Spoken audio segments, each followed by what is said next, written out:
You're listening to episode 92, The Dad's Perspective. Meet Casey, a son with a rare genetic disease.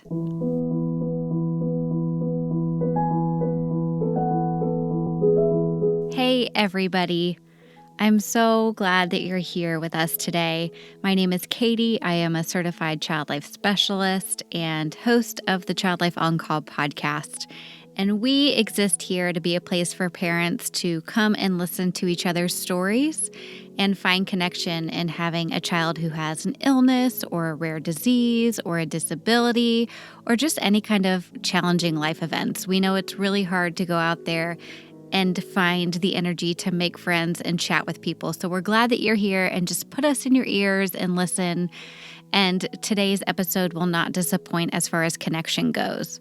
So there is this rock star in the podcast world, and her name is Effie Parks, and she hosts a podcast called Once Upon a Gene, where she was inspired by her son who has a rare genetic disease to find other rare mamas. And one thing that she really pushes and focuses on is disability is diversity. And I love that. And so it's something I've tried to practice not only professionally, but also personally.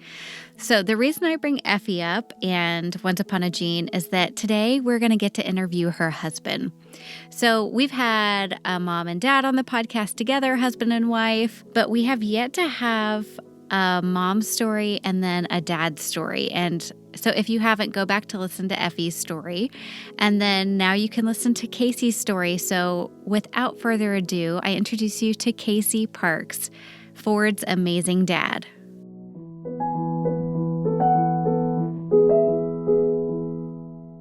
Tell me what it's like to be married to the Effie Parks. That's really what I want to know. Effie Parks. Yes. I mean, Effie's amazing. Effie is, she's fantastic. Obviously we got married before this ever happened, Right. before we ever had a kid or anything like that. So all of the things that you know and love about her, and that everyone else has gotten to see and know and love about her, I got to experience when it was just her, when she didn't have necessarily this particular focus where she was looking into and focusing on the rare community and the disability community. And she had all of those things that everybody loves. She's effervescent. She is funny. She connects like nobody else I've ever met. So, and then this happened, and, we had our little boy Ford, and all of a sudden now we have a new focus, and especially she does. And it's so cool watching her turn from a hairstylist when this all happened. That's what she was. That's what she did. No experience in podcasting, no experience in public speaking, nothing. And all of a sudden she just flipped a switch and she's making things happen. And she's an incredible storyteller. And there's no real way to describe it, but it is awe-inspiring, and I am incredibly proud of her. Man. Just listening to you speak as well, I think, you two probably connected for a reason, because you're also very well spoken. And, I think a lot about, I'm divorced myself. And when you go into a marriage, you really start dating, right? Because it's fun and you have a lot of things in common. Like the things I picked out about my first husband, were that he liked baseball and he was funny. Like that's what mattered in college, right? Right.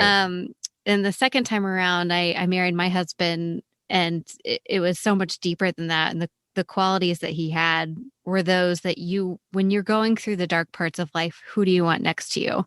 Mm-hmm. And so you and Effie have had a tumultuous past few years of a lot of ups and downs and a lot of joys and a lot of lows and a lot of everything in between, I can imagine. So I'm sure on a daily basis, you're so grateful that you picked the right one Yes, to do thank life goodness. with. Yep. It took me a while.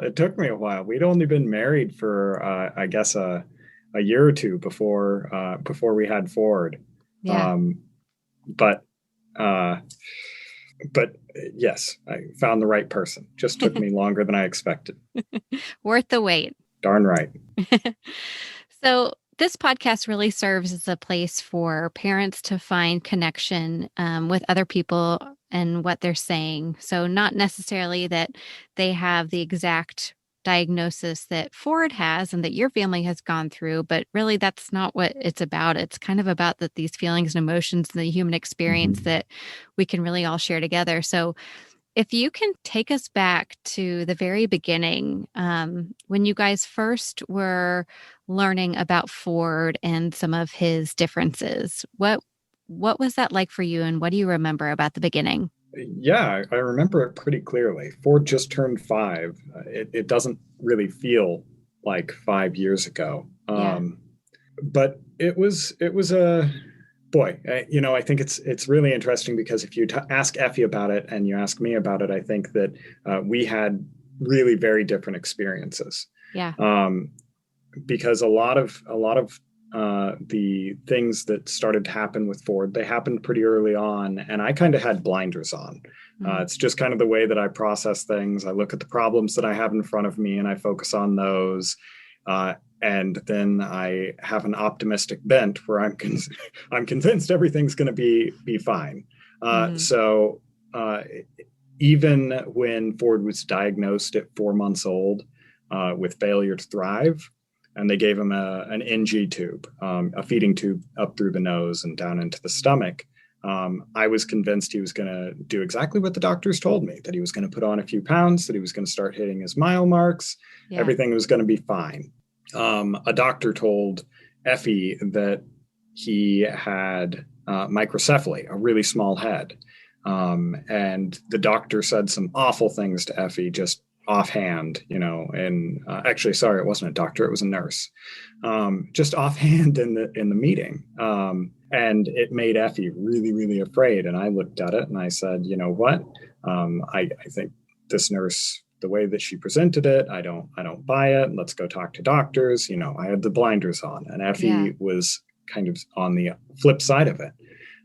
As much as she is all about finding the joy and the happiness in life, she was seeing the dark things that they were saying, and so we balanced each other out in a way, mm, in that aspect. But that was kind of that defined our experience to a degree, where I was just convinced everything was going to be okay, mm, and she was more worried. But it was that lead up, yeah. it was thing after thing. It would take him an hour to drink a bottle, which is why he got diagnosed with failure to thrive at 4 months, because he wasn't putting on that weight. He just couldn't get in the calories. Yeah.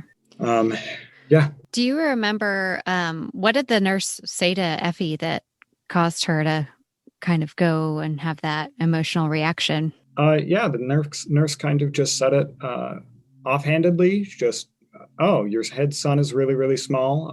He's probably going to be severely retarded. Might have a shortened lifespan. On your way. Wow. It's like, what are you having for dinner? Kind of like casualness that is really scary. Exactly. And we had had no indication before that, other than our son, struggling to drink, and at that point not sitting up as fast as he should have. And Right. Wow. That I would have the same reaction.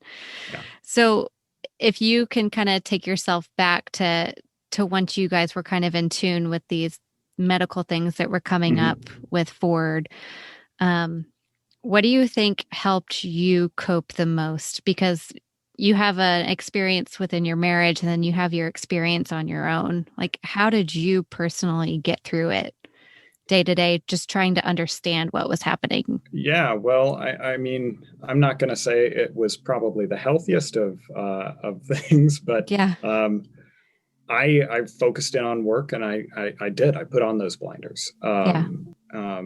I said, okay, what are the legitimate long-term effects? What is your opinion based on? What are the chances that you're wrong? And then I focused on those sorts of things and said, okay, I'm not seeing anything here to convince me that this is actually going to be a long-term um, thing with my son, that he's not going to come out of. obviously, it ended up being a long-term thing. It's a genetic condition. He was diagnosed at 16 months with CTNNB1 syndrome. It's a genetic deletion of that gene that prevents him from creating beta-catenin, which is a type of protein. And it has created global disability. So he doesn't speak, he doesn't walk, he doesn't talk. Still can't sit up on his own, all of those things. Sorry, I'm getting a little off track here from your question. No, that's great. Yeah, when did the switch flip for you? Did you have to see the diagnosis on a sheet of paper and kind of get those results, or do you think you slowly got there from that 4-month appointment? I would say it was even after they gave us the diagnosis, because when they gave us the diagnosis, I mean, they gave us the singular study that they had on CTNNB1 syndrome, and they said, "Here you go. This is basically what we're going off of." And it had, I think, 32 known patients in the world. Wow, yeah, it's a low number. No, it was very low, and they were not able to give us much information about it. And so my brain, like I said, kind of went to that, like, okay, well then, I'm going to see where Ford goes. And that's my process. Is I've just watched Ford the whole time, and somewhere along the way, I just became comfortable with the fact that Ford's Ford, and he's going to develop how he's going to develop. And just it wasn't any one moment. It was just watching him and seeing how he processes things, and the things that he is able to do and the things he's not able to do, and not focusing on the loss of the things that he can't do. Yeah. I love what you're saying there. It's like, look at Ford and watch how he develops. Because there really isn't a pathway for what you guys are experiencing. And so he is kind of the key to seeing how he's going to do. And what are your favorite parts about being Ford's dad? I mean, if anybody has not heard his laugh out there, please. Guilty. Yeah.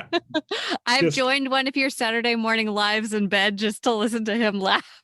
Yeah, his laugh is unbelievable. He has the most pure expression of joy of any human being that I have ever met.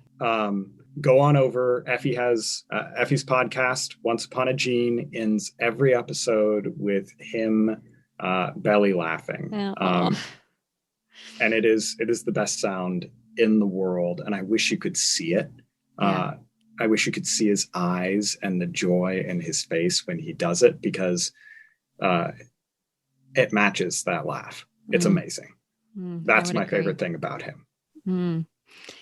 What makes him laugh the most? Is there anything that gets him every time? Well, it's kind of cheating, but tickles. I will pretty well unabashedly just sit there and tickle him for as long as he can take it. Yeah. And he just loves it. If I stop, he will, he'll grab my hand sometimes and he'll put it back on his ribs. Because his ribs are really ticklish. And he'll point back to himself, and he'll make me keep going and keep doing it. That's the main thing. There are little games that we'll play. It's just something will set him off. He just will say something or will do something, and seeing other people happy based on something that he's pointed out or said or done, that'll kind of send him off on one of those rolling tracks where he just starts going and just starts laughing. Yeah, it's like he just literally radiates sunshine, just like your wife, actually, just like this ball of happiness. And it's so beautiful to watch. And I thank God so much for social media and the ability to be able to get exposed to Ford's joy. I mean, otherwise we would not have that in our lives, and we need that. Yeah. I had no idea what I was missing until I had that little boy. And it's unlike anything else. Yeah. We'll be right back.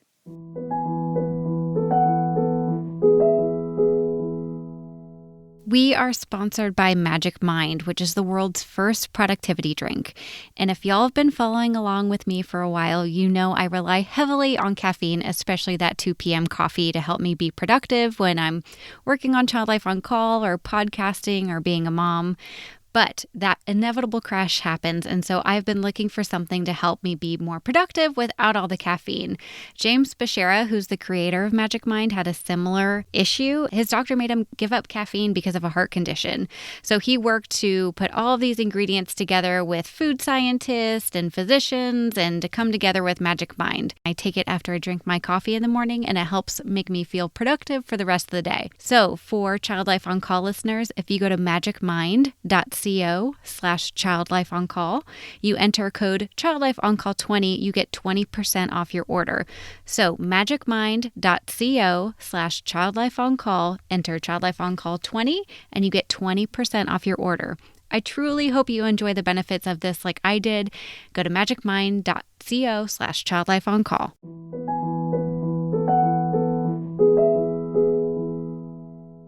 So what are some of the when you have to go into an appointment or a medical experience with Ford, what are some things you want the care team to know and be aware of? Because I assume you, as the father and the mother, have to do a lot of the education for nurses and doctors who don't know anything about what he has. What are some things you bring to the table and to the hospital when you go in? Oh, there's so much. There's so much. Effie does most of the appointments, so she's really the expert on it. While I'm at my, day job. Yeah. But sometimes, every once in a while, I'll be in there for whatever reason, and it's really just about making sure that they are aware of the differing parts of his medical chart, because he's been all over the place. It's making sure that they've seen the notes from the neurologist or the gastro people, or it's 100 different specialists out there that he's seen, and they all have an extremely important information that the team needs to be aware of. Yeah. So it's really bringing those all together and making sure that they know the information that is available. I'll also sometimes be able to educate them a little bit on the syndrome itself, because really the best source of information that we have on such a small and unknown syndrome, especially at the beginning, it's getting a little bit better now, but especially when he was originally diagnosed, was the Facebook group, because I told you that that initial study had a little over 30 people. Yeah. Well, we immediately found a Facebook group for CTNNB1 families, and it had about 50 people on it. Wow. Okay. So already that information base is larger. Right. So bringing in a little bit of the information that they may not know about commonalities that our children have, or things that other people, other people with CTNNB1 may have experienced as they've grown older. And making sure that they know about those things. Those are some of the things that I'll try to interject to make sure that the medical team is able to provide the care that they need to. Got it. Yeah, it's like you've got this checklist in your head, and you and Effie are a team to make sure that the medical team is going through the checklist. That's a big responsibility. Yeah. And, one that usually when you become a parent, you don't necessarily know you're going to have to become the medical expert of some really rare diagnosis. That was not on the agenda. Not part of the plan. No. So, talk to me about getting to know other parents, and maybe fathers in particular, and some of the things that, have you gotten to know any other dads of kiddos with rare diseases, and what does that kind of camaraderie and relationship look like? Yeah, I'll be honest. I am a little bit of an introvert. We've met with a few other families, and it's always wonderful to get to know them, and especially to get to know the kids with CTNNB1, because all the kids that we've met are older than Ford, and we'll see things in Ford as he gets older, and we're like, oh, that's exactly like like Kate or something Yeah. like that. So we see these little commonalities. Like, for instance, Ford has a scream that he does when he's really excited. It's a happy scream, um, but it's very loud and high pitched, and it has a very specific tone to it. And as soon as we heard it, we knew we had heard it before. Yeah. Back when we had met this other girl that was a few years older than him, that also has CTNNB1. Okay. So, other than that, I've met a few of the dads, Bo and Daniel DeFabio and Bo Bigelow, just a little bit by talking with Effie, and her connection with them through her podcast, and that's always fun to get to share stories and things like that over Facebook. But more than anything, it's really just Effie telling me stories about the people that she loves. Yeah. Yeah. I think I'm so glad that you shared that, because it's a whole reason that podcasts, I think, are so great. Like, you can offer and get a lot of connection without actually having to do a whole lot of work as far as, like, being a talker and meeting random people. Yep. It's one of my favorite things about it. Yep. What are some of the hardest parts about having a child with any kind of a medical diagnosis or a rare genetic condition like Ford's? I mean, the first thing, obviously, is just the fear for your child, the grief and the loss for your child, for the things that you wanted them to be able to do, and being able to let go of those things, and really accept your child for who they are, instead of who you wanted them to be. I think that's probably something that parents of totally typical children could probably learn a thing or two about at times. But, obviously that's extremely difficult, and it hurts. It's not usually at the front of my mind, but it does. It comes up at unexpected moments where, especially now, I have a typical 2-year-old daughter, Esme, who is, I say she's typical, but she's not. She's so dang smart. She's off the charts. She's talking like a 4-year-old. She's so cool. It's the other end of the spectrum. But there will be times when we're out playing with kids with her, or when she's doing something, and it is such a stark contrast to her brother, who's 3 years older than her, and he can't do those things. So those moments are the hardest. But at the same time, there's also other personal things that I honestly don't even realize most of the time, that how much Ford is shaping the decisions that Effie and I make on a day-to-day basis. In terms of, what job I have, or what jobs I could potentially look at. It has to have excellent health care. It has to be in a place that would be near top-notch medical facilities. Shapes where we can live. It has to be accessible for Ford. It has to, it has to fit who he is, and make sure it's going to be a place that allows him to flourish. And even on a day-to-day sort of thing, where we go, the places that we take him.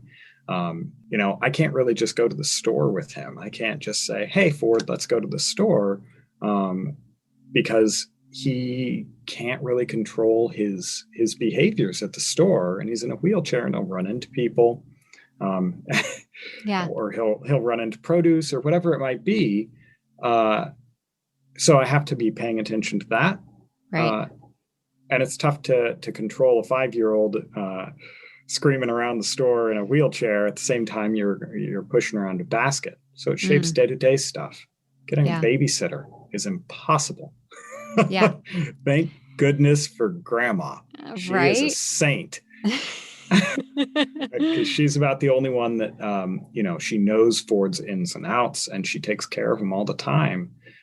We have one other friend, but it's not the same, where we could go down the hall and say, "Hey, you have a 14-year-old daughter. Would she be able to watch my my kid, or Yeah. whatever that might be. It makes those day-to-day life decisions, both big and small, much more narrow than they otherwise would have been. What would you say to another parent, dad or mom, who's like right in the middle of not being able to see past that? Yeah, boy, that can be tough. I think I would tell them some of the things we've already talked about. Focus on your child. Uh, don't focus on the things that your child is not. Don't focus on the things that you do not have because of your place in life, because of this whatever your family is dealing with. Focus on the things that you do have. Focus on why you do love your child, because you're never ever going to be happy if you focus on those things that are gone. That's really it. It's just Yeah. about being present. It's about being present in the life that you have, and being happy with it. Yeah. I think that's really helpful. It's validating, I think, that you are going to feel that way sometimes. Oh yeah. But being able to hear from someone like you who has kind of like learned how to put yourself out of that too, and what helps. Mm-hmm. If you could, I save the hardest, easiest question for the end. Yeah. And you'll see why, but I would love to know what qualities Ford has taught you about yourself, that you didn't know about yourself before he came into your life. Yeah. No, that's a really good question. And I wouldn't be surprised if a lot of parents of kids like Ford would have the same answer as me. It's taught me about empathy, empathy for anybody that is different than you. And it's really opened my eyes and opened doors to see our society, our community in a much broader light. Growing up, I did what I think a lot of people do. I always really just kind of said, oh, obviously there are people with disability, and they're over there and I'm over here, and they're separate. And I didn't really think about it too much more than that. And what Ford has taught me is not only just how wrong that general mindset is, but he's also taught me that the disabled community is so much larger than I think that many of us realize. It is not them that are over there. It is a massive part of our community. It touches so many people, whether it is directly the patient, or it is caregivers, or the wonderful people out there that have befriended somebody with disability, whoever it might be, or however disability has touched their lives. It's a major part of our community, and it's something that we should stop pretending like it isn't. And to me, that's all about empathy. That is all about understanding who people are, and being okay with the fact that they are different, and finding that goodness in them, and focusing on that, and not focusing on the inconvenience that it might bring into your own life. Yeah. Gosh, I love that. And I have had other parents answer with empathy. But your perspective on the community aspect and the way you refer to the people who befriend those with disabilities, you're right. It's not an us them. It's a everybody thing. Yep. I love you. I love that. Thank you so much for saying that. I do love you, but I also love that you said that. If you could recommend any resources, and absolutely, let's talk about your wife's podcast. Yes. What resources have helped you as you've been a part of Ford's life over the past 5 years? Yeah. Well, like I mentioned, I mean, the way that my brain operates is I am really a pretty drawn in introvert. I rely on family and I rely on close friends. thankfully, I happened to marry the most amazing woman in the world, Effie Parks, and she has a podcast, Once Upon a Gene. That's Once Upon a Gene. Love it. Yes. Not Once Upon a Dream. It's just this amazing podcast that where she talks to people all over throughout the disability community. And she created it specifically because she didn't have the resources that you were talking about. When she was going through that, she struggled to find enough content, enough community to help her process what was happening. And that's exactly why she created her podcast. So I think it's a fantastic place for anybody that is struggling and wants to feel like they are a part of a community. That's the place that I would totally, in an unbiased manner, suggest that you go check out. Love it. I am particularly fond of her episodes. Yes, I make sure and I listen to every one of those. When do you listen? Do you listen in the car? When do you do it? When I can. In the car is my favorite place, but or it's the easiest place. But since we've been on mandatory telecommute for a while here, that's made that a little bit more challenging. So sometimes I'll listen in the morning while I'm getting ready. I'll listen at lunch if I have some time where I can just sit back and turn it on. I'll listen on the weekends. So her podcast, obviously, and other podcasts like it, I think are a great place to start. I also mentioned our Facebook group, CTNNB1 Facebook group. I'm sure that there are groups out there across various social media platforms that are they bring those communities together and they share information in a way that can be really, really helpful, especially when you're first starting out. So those are the resources I would suggest, is having the best wife ever, listening to her podcast, and social media. Well, you guys are such a great team. And I really want to thank you for coming on. And you're now the third dad out of 80 episodes. So, you know what? I really appreciate you being here and talking and just expressing a lot of honesty and vulnerability as you kind of took us throughout y'all's experience. So thank you so much for being here today. Well, thank you so much for having me on, and thank you for highlighting the dad experience. I think it's super important for people to hear it, and for us to open up about it a little bit. I agree. Us moms can be pretty loud, and so it's nice when we can get quiet a little bit and listen to what the dads are going through too. I agree.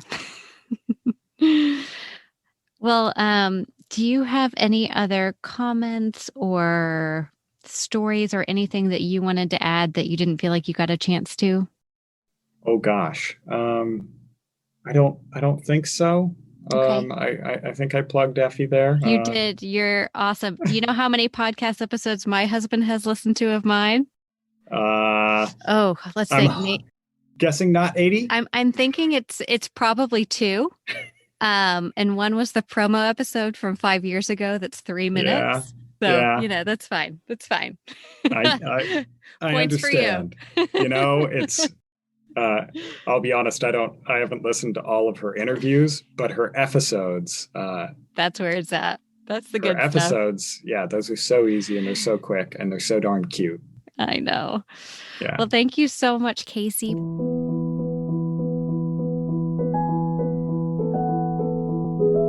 Thank you for listening to the Child Life On Call podcast. I'm your host, Katie Taylor, and you can follow us at Child Life On Call on Facebook, Twitter, and Instagram. Please rate and review to make it easier for other families to find us. We have cute merch available at www.bonfire.com/store/childlifeoncall, and you can listen to more episodes and find resources at childlifepodcast.com.